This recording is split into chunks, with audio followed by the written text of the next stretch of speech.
Jazakallahu khairan, Sheikh. Inshallah, I would like to introduce our next Sheikh who's going to give us a lecture, inshallah. And it's going to be, the topic of the lecture is breaking bad habits during Ramadan. A little bio regarding our Sheikh Imam Shadid. Imam Sheikh Shadid Muhammad was born in Montclair, New Jersey. He is a 2007 graduate from the Islamic University of Medina in the Kingdom of Saudi Arabia. He holds a bachelor's degree from the College of Hadith, and that's the prophetic traditions, with a concentration in Hadith sciences. He has an extensive experience in the field of da'wah and translation. He has lectured in the field of, he has lectured in many masjids and colleges throughout the country, having translated for some of the most renowned Islamic scholars of our time. Imam Shadid Muhammad took the position as the Imam of United Muslim Masjid in December of 2010. Since becoming the Imam, Sheikh Shadid has conducted a series of monthly workshops, including marriage and family workshops, as well as an Arabic workshop. Welcome, Sheikh.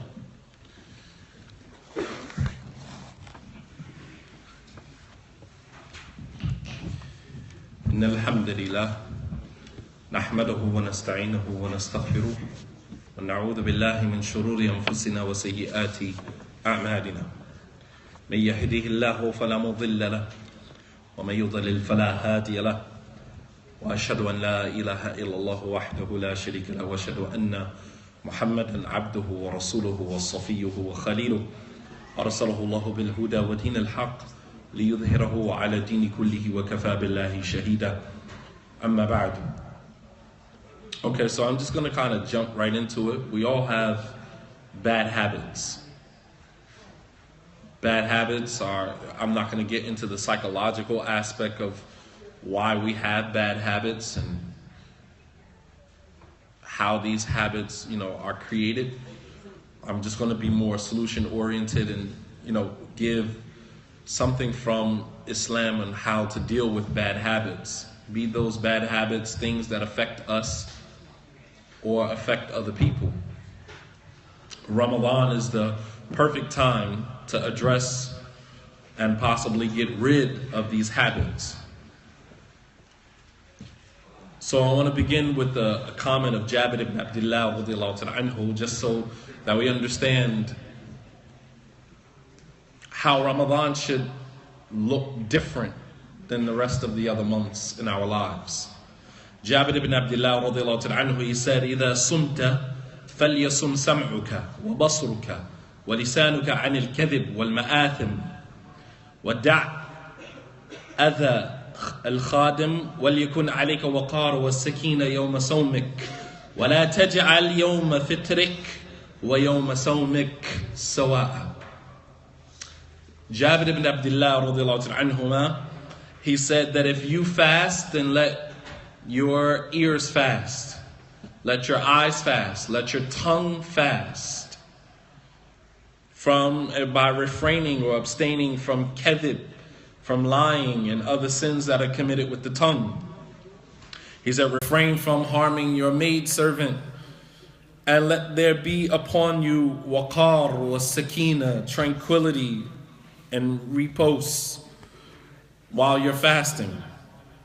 He said, and don't make the day that you're not fasting resemble the day that you do fast. Meaning, while you're fasting, the time that you are fasting should not look like the time when you're not fasting. Meaning the days that you are not fasting and the normal things that you do when you're not fasting, you should not be doing those same things while you're fasting. And if you look at the beginning of his comment, he said that if you fast, then let your ears fast, let your eyes fast, let your tongue fast.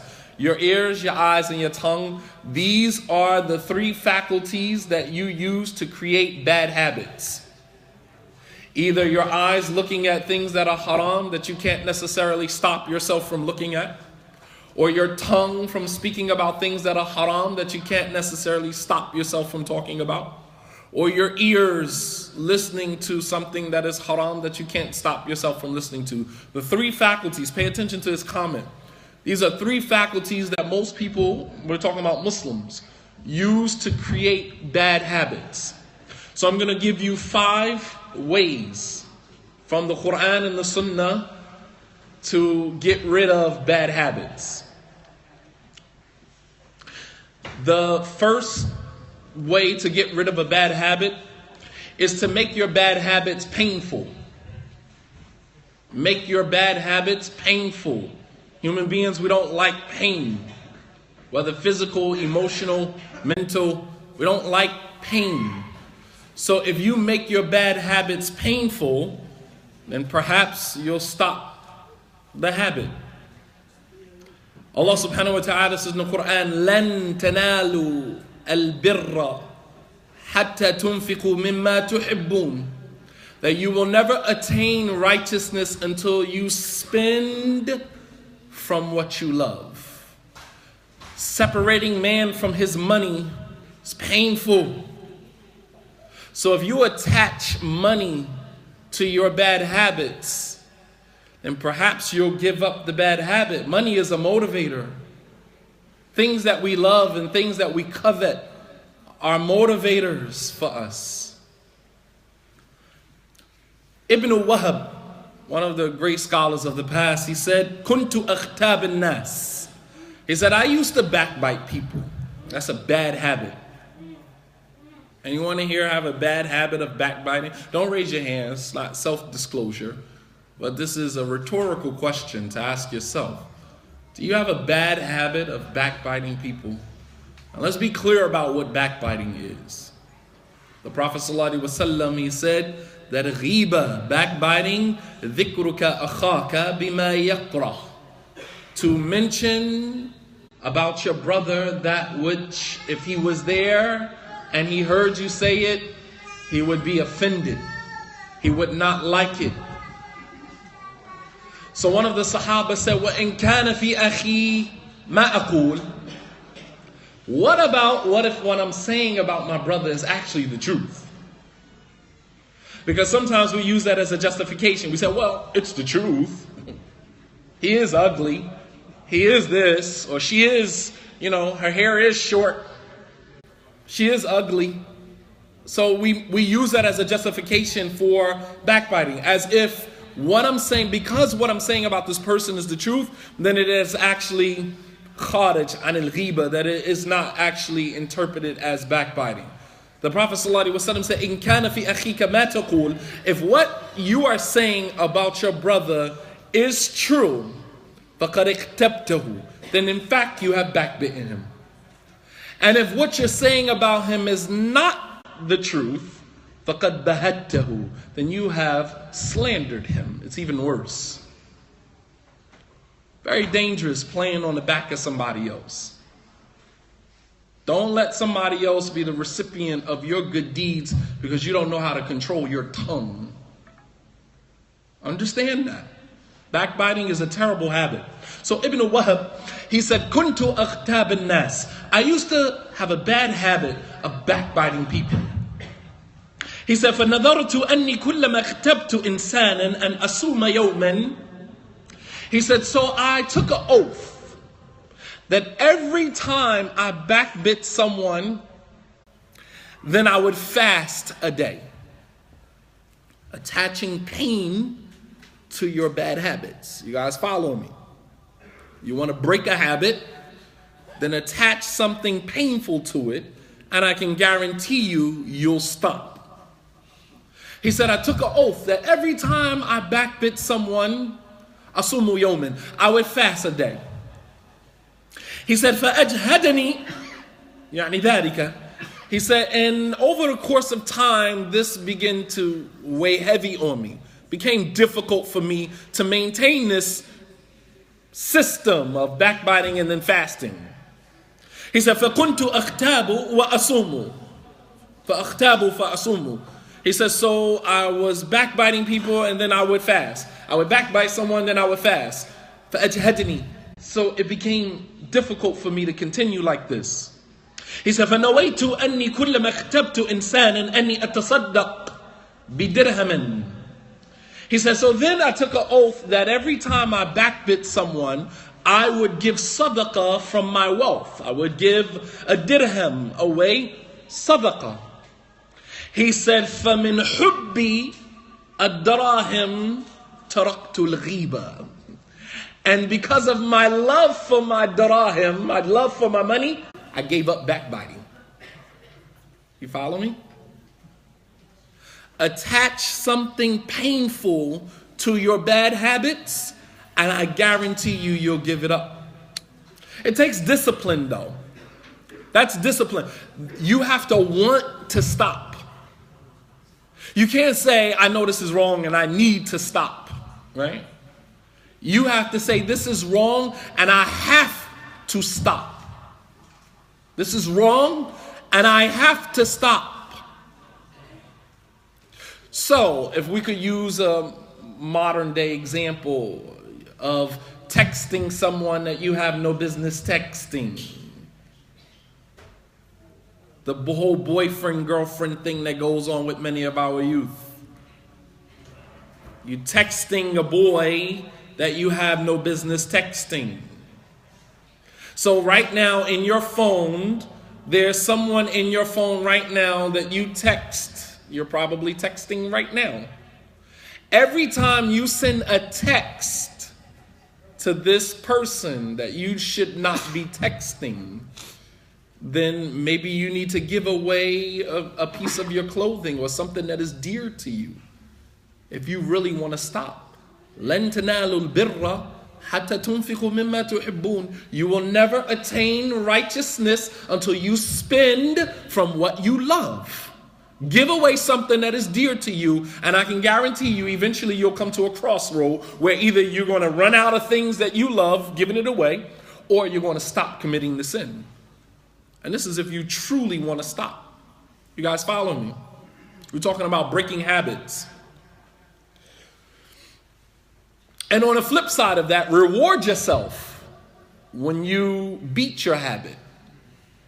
And you can do it on a day-to-day basis to say, today I didn't backbite somebody. I didn't mention somebody by name in the presence of someone else in a manner that if they were standing there, they wouldn't like it. Let me reward myself. I did good. Let me reward myself. So the opposite works the same. Imam Ahmed rahimahullah ta'ala was asked, هل الغيبة تفسد الصوم? Does backbiting destroy your fast? Invalidate your fast? And Imam Ahmed said, لو كان الأمر كذلك فلسنا صائمين. If that was the case, then none of us would be fasting. Because we all backbite. If it was the case that backbiting breaks your fast, then none of us would be fasting. So it's very dangerous. So that's one thing. Number two is that if you want to change a bad habit, then you have to replace it with a good habit. There's a saying that if you change nothing, nothing will change. If you sit back and you change nothing, nothing is going to change. So if you want to change a bad behavior, then replace it with a good behavior. Sometimes we don't just remove things from our lives, we just reshuffle them with a different sin. So we have one bad habit and then we stop that, but then we entertain another bad habit. So we're kind of shuffling the deck, not actually getting rid of anything. So instead of trying to get rid of something, why not replace it with something? That's easier, right? It's easier. The Prophet ﷺ said, "Man yasta'fif yu'iffuhu Allah, wa man yastaghni yughnihi Allah, wa man yatasabbara yusabbiruhu Allah." That whoever seeks to be chaste, then Allah will grant him chastity. You're doing the opposite. Whoever seeks to be self-sufficient, not begging people for what they have, you seek to be self-sufficient, yugnihillah, Allah will make you self-sufficient. وَمَنْ يَتَصَبَّرَ يُصَبِّرُهُ اللَّهُ, and whoever seeks to be patient, right? then Allah will give you patience. The Prophet ﷺ said, إِنَّمَا الْعِلْمِ بِالتَّعَلُّمِ. Knowledge is sought by acquisition, acquiring it, going after it, and then you'll get it. So seeking to replace the bad habit with one that is the opposite of it. So the scholars, they say that if you are stingy and you want to learn how to be more giving, then try giving. And eventually you will learn to condition yourself to give, and you will distance yourself from being bakhil, from being stingy. You guys following me, or am I boring you? Okay, I'm just trying to get a pulse. As we know that Allah subhanahu wa ta'ala is not going to change the condition of a people until they begin to change themselves. Inna Allah la yughayyiru ma biqawmin hatta yughayyiru ma bi anfusihim. That Allah will not change the condition of a people, will not change, taghyir al-hal. Allah will not change your condition until what? Until you change first. There has to be an initiative on your part. You have to take initiative. And when Allah subhanahu wa ta'ala sees that you are making the initiative, then He will make it easy for you. He will facilitate what you are going after. He will facilitate it for you. Number 3 is to remove yourself from people, places, and things. Change your environment. Do you realize that there are certain people that trigger certain bad habits? When you see a certain person, or a certain person comes into your space, that person triggers a certain bad habit that you hate about yourself. That you're all good until this person comes around you. And when this person comes around you, this person triggers certain bad habits that you dislike about yourself. You guys follow me? Places, being in certain places, trigger certain bad habits. Being in a certain place, a certain space, triggers a bad habit. So people, places, and things changing your environment. Remove yourself from the places and people who are contributing to your bad habits. There are people and places that psychologically trigger the desire to sin. Allah subhanahu wa ta'ala says in the Quran, يَوْمَ يَعُضُّ الظَّالِمُ عَلَى يَدَيْهِ يَقُولُ يَا لَيْتَنِي اتَّخَذْتُ مَعَ الرَّسُولِ سَبِيلًا يَا وَيْلَتَى لَيْتَنِي لَمْ أَتَّخِذْ فُلَانًا خَلِيلًا لَقَدْ أَضَلَّنِي عَنِ الذِّكْرِ بَعْدَ إِذْ جَاءَنِي. Right? Allah subhanahu wa ta'ala says that on the day when the zalim, the person who is oppressive to himself, right, your bad habits oppress you. The person who was oppressive to himself will say, he will bite at his fingertips, and he will say, Ya laytani ittakhadhtu ma'a rasuli sabila. I wish I had followed the messenger. Ya waylata laytani. Oh, woe is me. Would that I had not taken such and such as a friend. Indeed, he led me astray after the reminder came to me. وَكَانَ الشَّيْطَانُ لِلْإِنسَانِ خَذُولًا. And shaitan is ever abandoning the human being. Leads you, and then once he gets you into the sin, then he leaves you off to someone else, and then you're stuck with the sin. You're stuck grappling with how in the world did I end up here, and how do I get out of here? While the shaitan has already moved on to the next person. Or the shaitan has already moved on to figuring out how to get you into another trap once you figure out how to get yourself out of this one. You guys follow me? The point here, Mawdi' Shahid, the point of reference here is that he said that I wish I had not taken such and such as a friend. Certain people trigger certain sins. So be aware of the people, places, and things. The Prophet ﷺ said, Al-mar'u ala dini khalilihi falyanzur ahadukum man yukhalil. that a man is on the religion of his close friend. So let one of you take a look at the person that you befriend.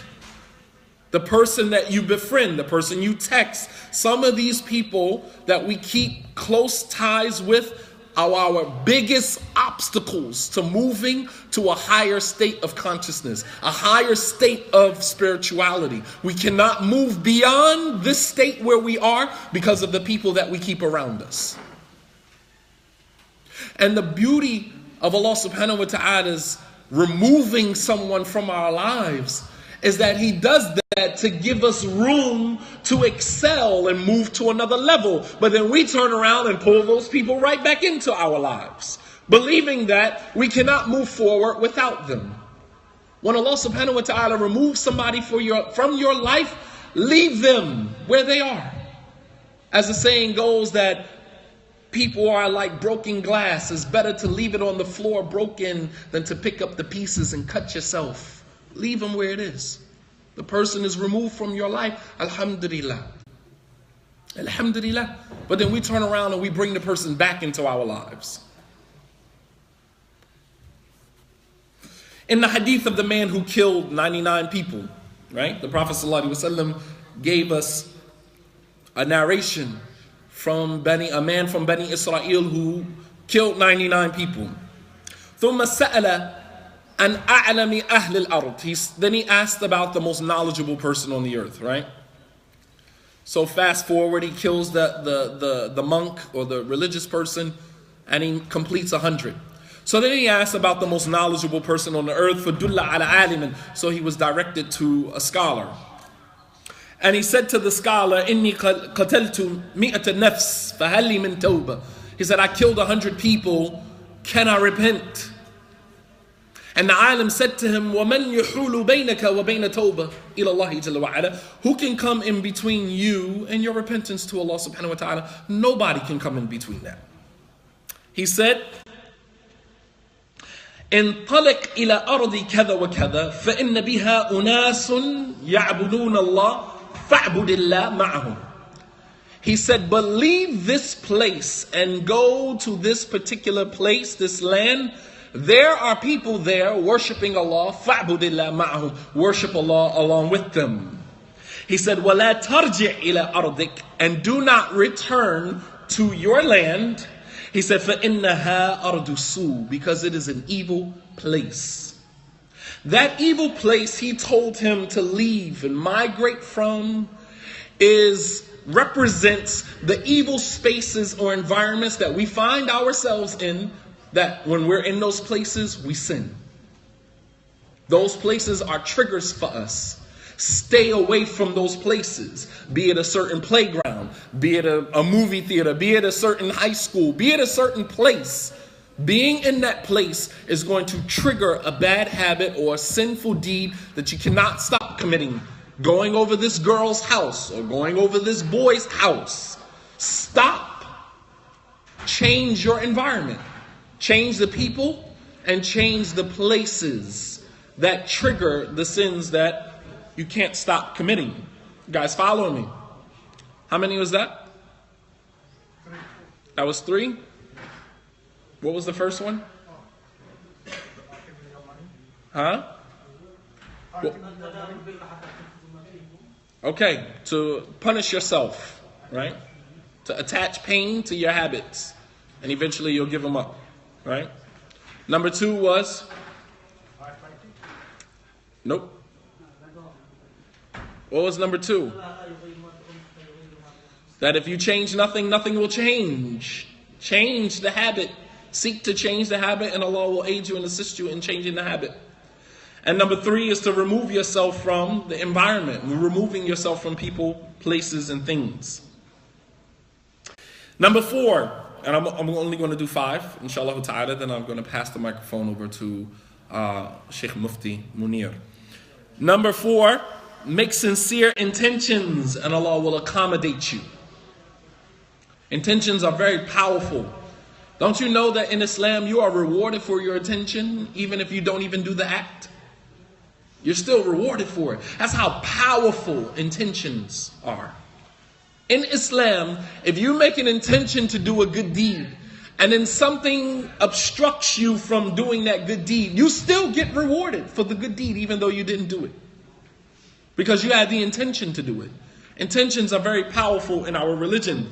So make sincere intentions, and Allah subhanahu wa ta'ala will accommodate you.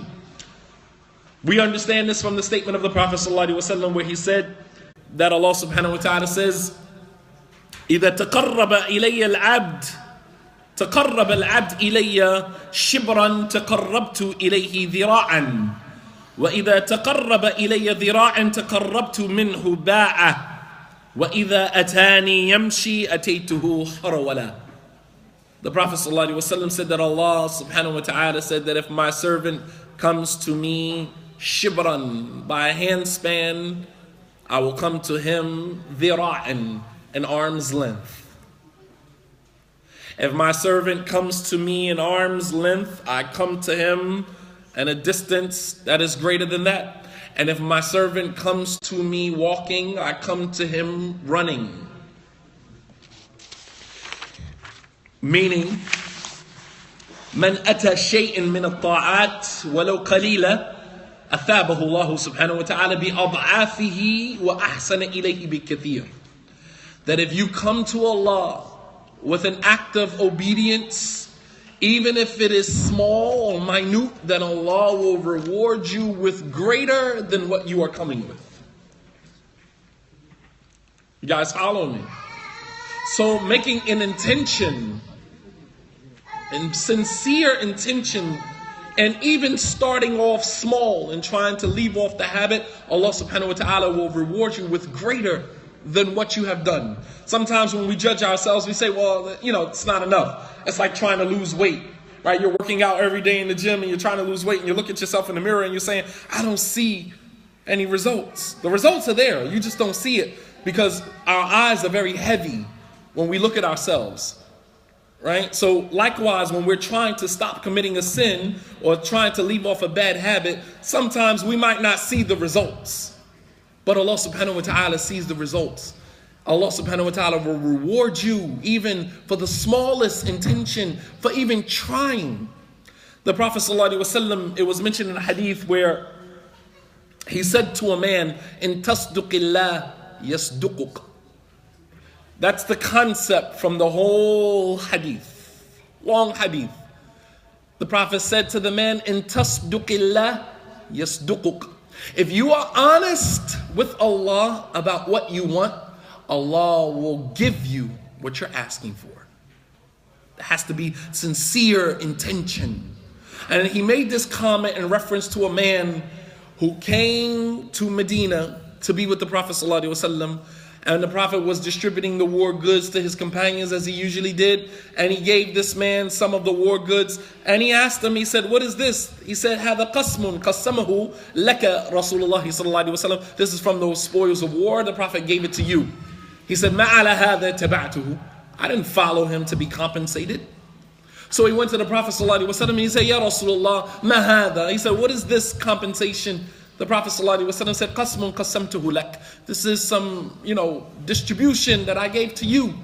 And he said to the Prophet sallallahu alaihi wasallam, ma ala hada taba'tuk. He said, I didn't follow you for this. He said, إنما تبعتك لأن أرمي ها هنا أموت فأدخل الجنة. He said, I didn't follow you to be compensated. I followed you to be shot in my neck right here with an arrow, die and go to Jannah. That's all I want. And the Prophet ﷺ said to him, in tasduqillah yasduquk. If you are sincere in what you are saying, Allah will give you what you're asking for. SubhanAllah.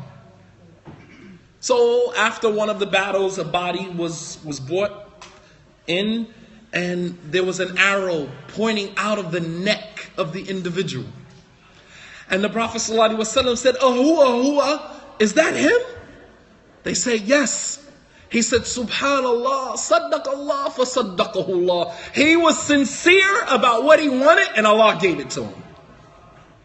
Allahu Akbar. So if you really want to give a habit up, start with being sincere. Sincerity can take you a long way. Sincerity. If that's what you want, then Allah subhanahu wa ta'ala will give it to you. Last but not least, just let me give you this comment or quote by Ibn al-Qayyim rahimahullah ta'ala. He said, لَيْسَ لِلْعَبْدِ شَيْءٌ أَنْفَعْ مِنْ صِدْقِهِ رَبَّهُ في جميع أمور ومن صدق الله في جميع أموره صنع الله له فوق ما يصنع لغيره. Ibn al-Qayyim rahimahullah ta'ala said, لَيْسَ لِلْعَبْدِ, the servant has nothing more beneficial for him than his honesty with Allah subhanahu wa ta'ala. Nothing. لَيْسَ لِلْعَبْدِ شَيْءٌ أَنْفَعْ لَهُ مِنْ صِدْقِهِ رَبَّهُ. He doesn't have anything more beneficial for him than his honesty with his Lord.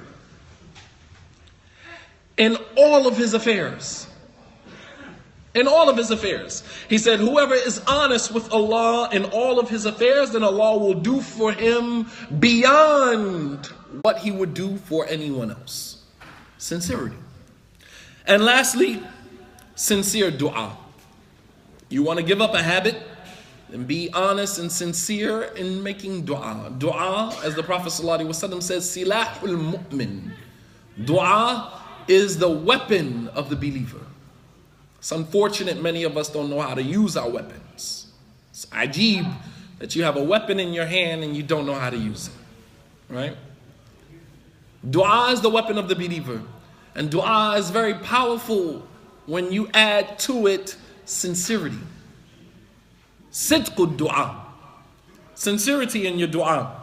The Prophet ﷺ said, "Man sa'ala Allah ash-shahada bi sidqin, ballaghahu Allahu manazil ash-shuhada, wa in mata ala firashihi." Rawahu Muslim. The Prophet ﷺ said that whoever asks Allah for shahada, for martyrdom, ask Allah to die as a shaheed, bisidq, with sincerity and honesty, then Allah will allow him to reach the levels of the shuhada, of the martyrs, وَإِن مَاتَ عَلَى فِرَاشِهِ, even if he dies in his bed. You didn't even go fight. You just asked Allah subhanahu wa ta'ala for shahada, but you died in your bed and Allah still raises you amongst the shuhada. Allahu Akbar. Because of sidq dua, because of the sincerity in your dua. You really wanted it. You asked Allah subhanahu wa ta'ala for it and you really wanted it. When you look at the hadith of the 3 people from Bani Israel who got trapped in the cave, right? And the boulder fell down on the mouth of the cave and trapped them in. One of them said to the other 2, he said, "Wallahi ya ha'ula la yunjikum min hadha illa as-sidq. فَلْيَدْعُ كُلُّ رَجُلٍ مِّنْكُمْ بِمَا يَعْلَمْ أَنَّهُ قَدْ صَدَقَ فِيهِ." He said, nothing will get us out of this situation but our honesty, our sincerity. We're trapped in a cave, boulder falls down on the mouth of the cave, we're trapped. The only thing that will save us from this situation is sidq, is the sidq, the sincerity in our dua. So let each and every one of us call on Allah with the deed that we know that we were most sincere in. And of course, one was dutiful to his parents, the other one had a cousin that he loved her more than anyone, and the other one had someone that worked for him, and the person left and he didn't pay him and he came back later. We're all familiar with this hadith, right? The focal point of the hadith is that he said that لا ينجيكم من هذا إلا الصدق. The only thing that will get us out of this situation is the sincerity of our dua. And this is what is known as tawassul, bi'a'mal as-salihah. To seek a means of approach to Allah subhanahu wa ta'ala using some righteous deed that you did purely and solely for the sake of Allah subhanahu wa ta'ala. So to make dua that Allah subhanahu wa ta'ala remove the sin from you, and Allah will remove it. Just as Allah removed the boulder from the mouth of the cave and they came out. At the end of the hadith, the boulder removed itself, or Allah moved it, and they were able to exit the cave.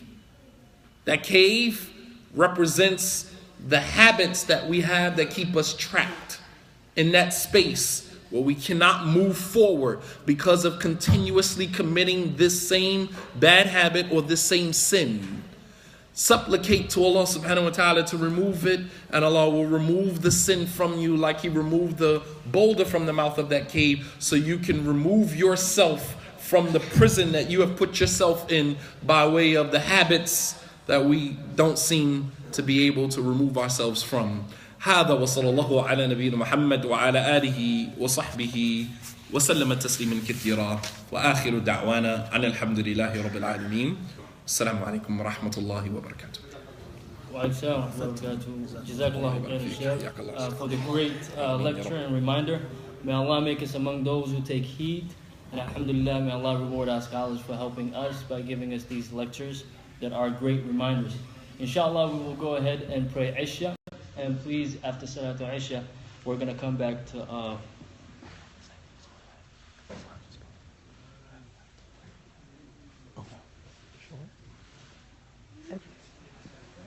And inshallah, after Isha, we're going to have Nasiha from Mufti Munir. Inshallah, please, let's get ready. Assalamu alaikum wa rahmatullahi